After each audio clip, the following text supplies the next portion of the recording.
Americans, we often put them in the frame of U.S. race relations for very good reason, as we've been talking about here. But when we think about race relations in the United States historically, we tend to think almost exclusively in domestic ways, right? And the fact is that as long as there are wars overseas, Muslim Americans are vulnerable. So the ways in which the civil liberties of Muslim Americans exist or don't exist is intimately and deeply connected to what happens with American foreign policy at the same time. So, and I think that we as a population, as a general population, often feel like we can't change American foreign policy very easily, but we can change maybe the way that things happen inside of the country. But we have to change what's going on overseas. And I think that that's really what's at stake here, is really not just for our own survival, but for the very survival of what this country should be, and really for the survival of the planet in a lot of ways. I don't want to sound too grandiose, but that's where we are.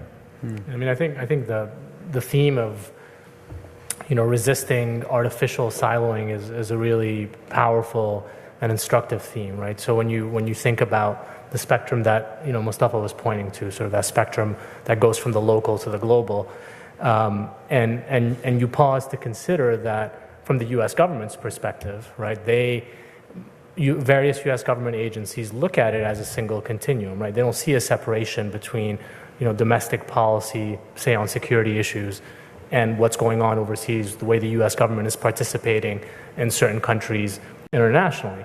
They're looking at a range, from their perspective, at a range of security policies and practices that can be global all the way down to the most minute local circumstance. And I think we're doing ourselves a disservice, those of us who care about communities that are particularly affected by these policies and practices, who want to stand in solidarity with those communities and work hand in hand with them to challenge those policies and practices. We're doing ourselves a disservice by accepting that kind of cleavage, that kind of siloing, and sort of focusing more on the domestic versus the international. And the same can be said sort of at a more local level, right? And so when you're thinking about, if you're interested in police accountability issues, right, and you want the New York City Police Department, for example, to function in ways that are more responsible, that are more accountable, it's entirely artificial and to an extent foolish to distinguish between one set of policies and practices that are racist and another.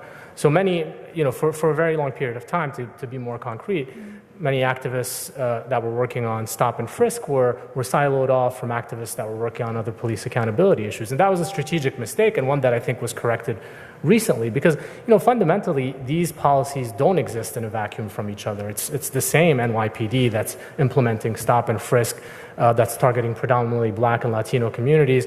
It's the same NYPD that's doing surveillance that's targeting predominantly Muslim communities. And importantly, to look at these things in isolation ignores the everyday realities of many people. And I think many people on the panel have made this point and embody this point, that many folks are Black, Latino, and Muslim at once. And so they are subject to stop and frisk in their neighborhoods, just like they're subject to NYPD surveillance in their neighborhoods. And I think in recent years, activists here in New York City have sort of corrected for that and have begun to draw up those bridges and those alliances to more powerfully organize, recognizing sort of the commonality of the challenge and recognizing that really they're dealing with a common enemy. And that's been a much more effective approach. And I think it's one that needs to be generalized nationally and all the way up to what's happening overseas and the deeply problematic ways in which our government participates in the world. So if you were to give just a list, a few resources of people on how they can become more informed, not just of narratives that are domestic, but definitely inclusive of distinct narratives domestically in their own neighborhoods. We're in Brooklyn, which is a beautiful place. Brooklyn has a lot of food insecurity issues, a lot of poverty, a lot of challenges. I stood at a park right around here called Adam Yauch Park, named after one of the Beastie Boys, a few months ago because somebody had graffitied it with swastikas and the word Trump and I think Make America White Again, and we had a press conference, and there's realities that are local and across the country and then globally as well Like, what would you recommend to people to be able to broaden perspective and become more informed, to become more understanding and aware? Well, it's funny because I feel like after 9/11 happened, then, and a lot of things that have happened since with Muslims being seen as the villain, basically. It reminded me of what it felt like this feeling I would constantly have as a Black American, as a kid growing up in the 80s and the 90s. Every time I would see a Black man on the news with his head down in handcuffs, or when I would hear about some kind of crime or whatever, and I would a lot of times I would just think, please don't make the person Black, please don't make the person Black. I just felt like, it just always felt like Black people were just so vulnerable to the act of one person. That our whole community was just so vulnerable. And people would talk about it. And I remember Dave Chappelle, he had a joke about it. He had this chart on Comedy Central, and when he had his show, and it would be like, oh, okay, Oprah, okay, 10 steps forward, and then it'd be like Little Kim, 5 steps back. It was like anybody's action could take you back, you could just lose, your people could just lose with the act of one, and that it just comes to me. I just saw the same thing played out again, and it has to do with the media, it has to do with, and then also the police, the way that they would treat Black people, and then now it's the same thing, the media and the way that the police would treat Black people, and then and then it filters into the imagination and the minds of the common people, and then also policies that are made, and all of that filters in the mind of the everyday person, and then you get somebody who suddenly they see a Muslim and they snap. And it's a hate crime, they do something, they hate crime or whatever, misinformed, something, they're just hypnotized by something that they heard, and so I think, for the common person, I feel like for me, it's I just feel like I'm watching the game that's played. And it's the same game that keeps being played, and it gets played on different individuals, and so it just moves around, a long time ago, the Japanese were, they were subject to what happened in the media and all of that, and policies and all of that, and then look what happened. Black people for a long time, and it's, Hispanic people, it just moves around, and it's here's the new scapegoat, the new group of people who the act of one, the act of a few, can just bring them back and just overshadow the acts of so many good people. So it's realize that this is, unfortunately, this is something, I don't want to call it human nature or what, but it's something that we have to resist against. It just hops around from one group to the next. We don't know who the next group is going to be after Muslims, but it will probably be another group of people after Muslims. So, let me reframe a little bit using the example of the swastikas at Adam Yauch Park, which I don't know if you all are familiar with it or any of you were there. When I got on the mic to speak at that press conference, I said to people that, that swastika represents to me the darkest potential of humanity, that individuals were so motivated by their hatred and bigotry that their entire objective was the annihilation and extinction of our Jewish brothers and sisters from this world. But it also represents the second dark potential of humanity, in that those who sought to perpetrate genocidal violence were only able to be successful because there were so many others who had the means to stop them, but simply just sat back and watched and did nothing. And I think the indifference that kind of plagues society today, that can be rooted in political rhetoric, institutional policy and mechanism, media narrative, what do we do to break it? How do you get the 150 people who are sitting here today to be comfortable enough to acknowledge, why they're not angry when a Black person gets shot in the street? Why they're not standing when there's literal pipelines leaking oil through lands of real indigenous populations of this country. You know, why there are drones bombing places all over the world, or why none of us know that there's 30 million people dying of starvation because of famine right now throughout East Africa and parts of Yemen. How do we break that? So what are like specific books, you know, spaces, academics, activists, you know, where do we go where we can experience, can people come to the masjid that you grew up in and experience Islam in like a very lived way? You know, how do we start to now break down that passivity and meet that hate with something that's more positive as opposed to some of the indifference that kind of plagues us? Does that make sense? Yeah. I think a big part of that is it's kind of tireless work in that you don't get a day off from doing it. I think it's I'm on Twitter a lot, as I've said before, and I think about the very specific people that I follow, some very specific activists who are working on several fronts to make sure that this stays in people's minds. They do fundraising, they do awareness raising, they are working 24/7. And oftentimes you will see people kind of say to them, you should take a break because this is serious life work.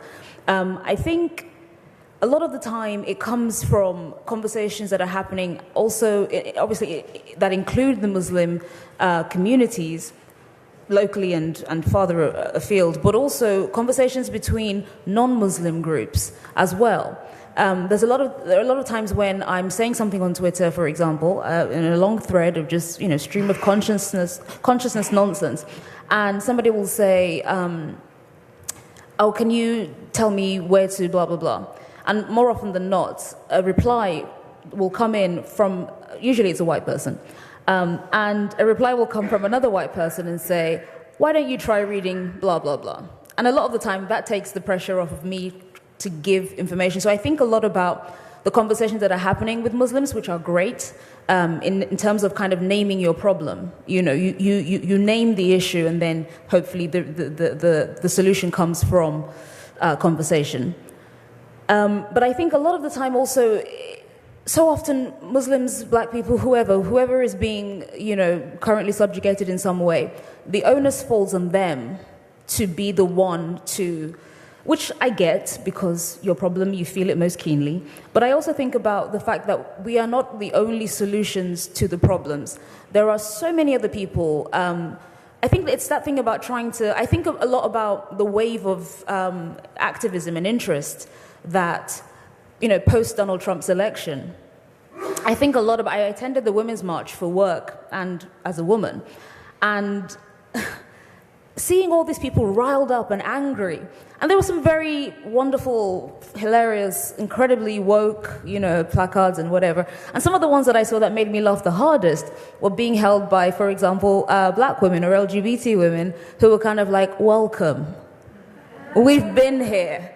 And I think that was a big thing, this idea of a mass radicalization of, you know, the previously quiet, and suddenly thinking, oh wait, if they come for those people, they might come for me. And I think that's already something that's begun to happen. I think there is a lot, people are hopefully kind of having these ideas are kind of percolating and churning. So I think that's something that's going on, but it's keeping that energy up. And I think so often I'm trying to say white people do better. Yeah. That's the short answer. This is just a lot of waffle. I'm saying do better. I think this is something that falls on not the marginalized groups, but the people who hold some modicum of power outside of those groups to also to go seeking, to go searching, to go looking for what they can do to help. That's something that I think we kind of fall back, we fall down on. You know, people will kind of express to you, you know, you say on Facebook or on Twitter, oh, this racist thing happened to me today. And people kind of go, oh God, I hope you're okay. And someone might come along and make you some soup, which is nice. But then post-soup, what else are you doing? You know, are you talking to your racist families? Are you talking to your uncle who's a police officer who has objectionable views about various groups? Are you talking to your father? Are you talking to your mother? Are you Are you working on behalf of a local political party? Are you doing things? You know, I think a lot about kind of thinking locally and that kind of having these ripples that kind of extend far beyond. I'm not saying that Muslims and other people should just sit down and wait for stuff to get better, but I'm saying that a lot of the time, don't wait for somebody else to do that. You should be, God, I'm going to do this, but be the change you want to see. Hey. Listen, I never said I wasn't cheesy. I'm saying that a lot of the time, this is something that you can do. I think people are waiting for permission, and if that is something that you are waiting for, then allow me, a foreigner in a foreign land, to give you the permission to go forth and do the things that are going to make it better for everyone. That's something that I think needs to kind of keep getting hammered over and over again. You are, again, cheese, you are the one you are waiting for. I think this is something that I can't stress how often this has to be told over and over again, to push harder, to make the phone calls, to attend JFK and make your voice heard. Do something. You can't wait, and exactly what Moustafa was saying. You have to get to the point where you realize that if they come for your neighbor, they will come for you. And I don't think there's any other way of saying it except saying it. This is not about one person or one group. It's about all of us. We are all in this. And if you take a step back because it doesn't directly affect you today, you won't notice until it's directly at your door. And then it's too late for all of us. So selfishly, I want you to do it for me, but also think about yourselves. It will happen to you. So I mean, this question, I mean, the way Bim put it, like the idea of post-soup, what else are you doing, right? That's fundamentally a question about sustainability. Are the folks that you saw at JFK, for example, protesting the Muslim ban, are they going to sustain that effort for the next 4 years, for the next 8 years, if Trump gets reelected, right? And more importantly, are they going to organize effectively? You want to participate in politics, then you need an organization to do that. You need a program to do that. Is that happening? Are people just marching, or are they actually forming organizations and formulating agendas that they're then going to follow up on? My deepest, one of my deepest, darkest concerns at this point in time, as someone who has been working on these issues, for 8 years under Obama and since the Bush administration, right? Working on issues, working with communities that have been targeted by various policies justified in the name of security, right?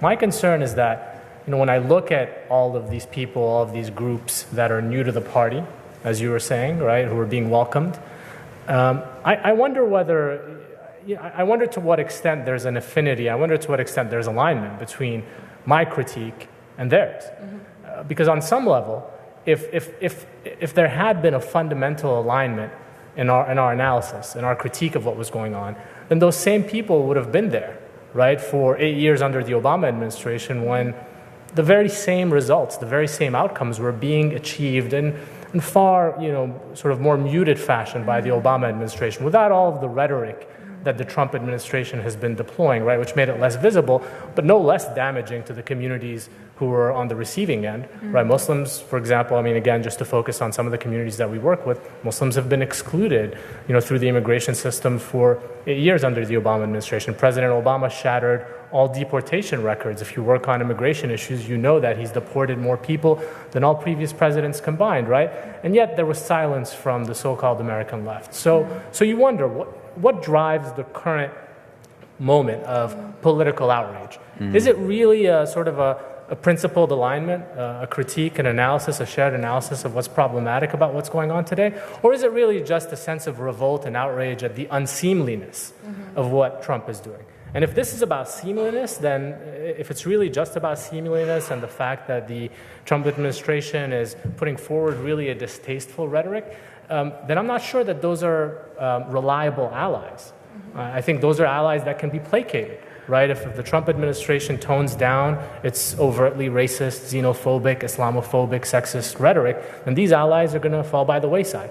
So that's my deepest, darkest concern, right? When we're sort of trying to figure out, okay, well, how are we going to effectively organize, and who are going to be our allies in that struggle? If it's really a sense of outrage at the Trump administration being unseemly and deploying a distasteful rhetoric, then I think we're in trouble if we decide to rely on those sorts of allies. So we're going to shift to audience Q&A just in the interest of time. I think people have questions, they could raise their hands. While we're doing that, I think I would add a third frame to what Ramzi is saying is, I would say a lot of people on the left start to speak more so because they now stop seeing Muslims as a liability and they see them as an asset, as a political strategy. It becomes advantageous. So well before Trump, every Republican spoke really horrendously about Muslims and various minority groups. But when he pushed it to a certain extent, it now became beyond detrimental and beneficial to kind of be a champion and an advocate, which is problematic in its own way.